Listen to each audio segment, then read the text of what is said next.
When it comes to the bar exam, do you think of yourself as being teachable?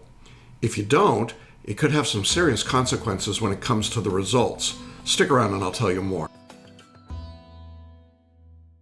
I'm Jackson Mumey, the owner and founder of Celebration Bar Review, and for the past 25 years I've helped thousands of bar takers, people just like you, to make their next bar exam the last bar exam. If you want to know more about how we do that, check out the links on this page after this video. Hi, and welcome back to our video series on exam peace, two words that don't seem to go together very well.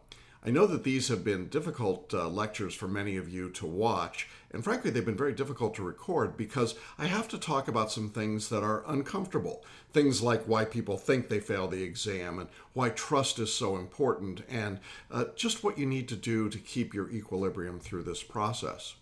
Well, today I'm going to talk about another of those difficult subjects, and it's something that I think sometimes people don't want to think about or don't quite put at the top of their list, but it should be, and that is being teachable. You know, when you're not teachable, you're really putting yourself at an incredible disadvantage when it's a high-stakes exam like the bar exam. And as bar results have come out from the previous exams, and now for over 25 years that I've been teaching, I've seen that typically when the results come out, I'll hear from people in other bar review courses or people who studied on their own and didn't pass the bar exam. And it's really sad to talk to folks because one of the things that I notice very often is that there are people who are ignorant, and then there are people who are ignorant but think they're knowledgeable about the exam. Now, it's no secret that the bar exam itself is getting more difficult. The grading's getting more difficult, the pass rates are falling. It is tougher and tougher to pass the bar exam. And when I first started teaching the bar, there were some states and jurisdictions where you could pretty much guarantee a pass result if you put in a minimum amount of effort. You know, that's not really true anymore. There's no place you can just walk in and present yourself and say, well, I studied for, a few days or a week or two or maybe even 3 or 4 weeks and expect to pass. And the problem is that because there's so much stress around the bar exam, because there's so much being written and said and podcasted and discussed online about the relative quality of the legal applicants and of the law schools and of the bar reviews and of even the efficacy of the bar examiners, it's a very difficult time. And a lot of people perceive themselves to be experts. And then when things don't work out for them, well, there's a high level of frustration that goes with that. Now, that's catalyzed often for me when I talk to students in other courses to tell me all the things about the bar exam, kind of like Linus and Lucy in You're a Good Man, Charlie Brown, when Lucy is explaining to Linus how snow comes up from the grass. She's very earnest, she's very heartfelt, and she's very wrong. I had a student contact me yesterday about her Florida bar exam scores, and she told me all about her score had been reduced from the raw score. She had lost, as she put it, 50 points to her scaled score. And she went on at some length about this lost points. And finally I had to stop her and say, you do realize that there's 390 raw points on Florida's score, and it has to be reduced to 200. Everyone loses points. The raw score doesn't really matter. Long silence. Well, I was sure that that's why I failed. No, that's not why you failed. It actually had nothing to do with why you failed, and your bar review should have told you that. Well, I took a big box bar review. I'm sure they would have told me that. No, they didn't. That's the problem. And even if they had, was this student willing to listen? You know, I get those kinds of calls in some form or fashion from virtually every jurisdiction. I get people who take the California bar and come back and say, well, it's the performance tests. If I had just done better on the performance tests, okay, it would have made a difference. But the performance tests are not the majority of the scoring on the bar exam, either the old form of the Cal bar or the new form. And yet there are people who say, well, that's really what I've got to do. I've got to just focus on that. And when we analyze their scores and we see that, in fact, that's not the case, I then have to say to them, is that really the wisest approach to take?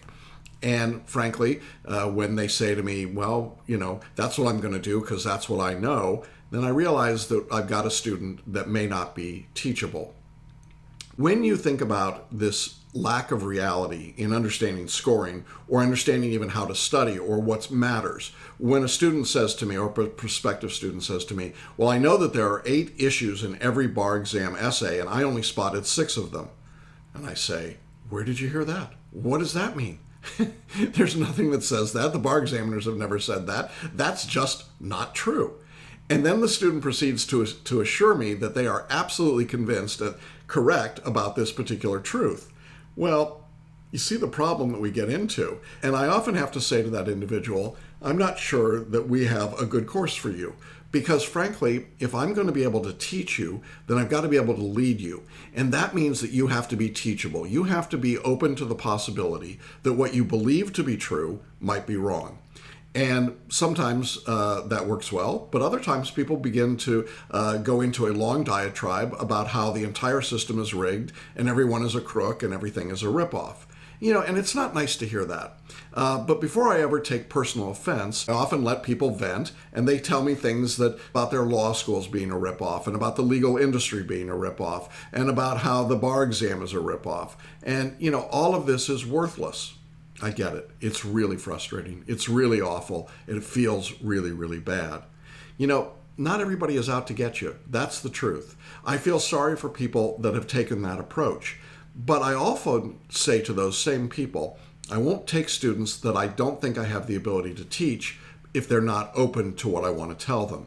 You see, when there's so much anger that it becomes a barrier, whether that anger is dispersed or it's focused, then it's going to be very hard to make progress. So part of what we've talked about in other places is that if you get a bad result, you need to grieve it, you need to get rid of it, you need to process it, you need to move on from it and tell your story about it, but then you need to be open to what else would work. Staying mad at the bar exam, the bar reviews, the bar industry, the legal industry is certainly understandable, but it's not productive. And you might be feeling that way at various levels and various amounts at different times. And my point is not to beat up on those of you that feel that way. I really actually feel sorry for people in this situation. I mean, somebody who is angry and frustrated that they didn't pass the bar exam has every right to feel that way. Many of them went to good law schools. They worked hard. They expected to pass, and it didn't happen. But part of the reason for most people why it doesn't happen is that they don't know enough to get out of their own way. And what I mean by that is they're simply not teachable. There's a certain amount of humility that you need to recognize that you don't know everything about every subject. Now, I would tell you that in most areas of my life, and some of you will find this hard to believe, I am actually a pretty humble guy. I concede the ground and the knowledge to other people that know more than I do about virtually everything. But there are a few things in life in which I now think I'm pretty expert. One of them, one of the very few, is on how to pass the bar exam. And so when someone comes into contact with me, and I can pretty much assume I have more expertise about this particular subject than they do by definition. It's a little bit like going to an auto mechanic, taking your car in. I love my new car. I love to drive. I love everything about it. But I don't understand the first thing about how to fix it or operate it that way. I don't understand the mechanics or the electronics and the nuances, and I certainly don't understand the engineering that goes into it. And so I concede to the car dealer and the mechanics that they know more about that than I do. But by the same token, I know more about passing the bar exam than my car dealer does. And so what I've learned over the years is that the best student, the student that works the hardest, that cares the most, that has the most intellect, but refuses to be teachable, is oftentimes unsuccessful.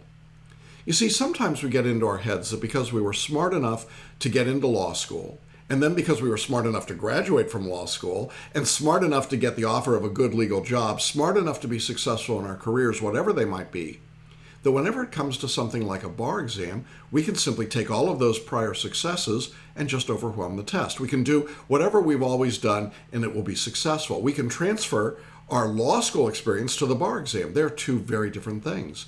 And the problem is then people get frustrated when they don't get the results they wanted.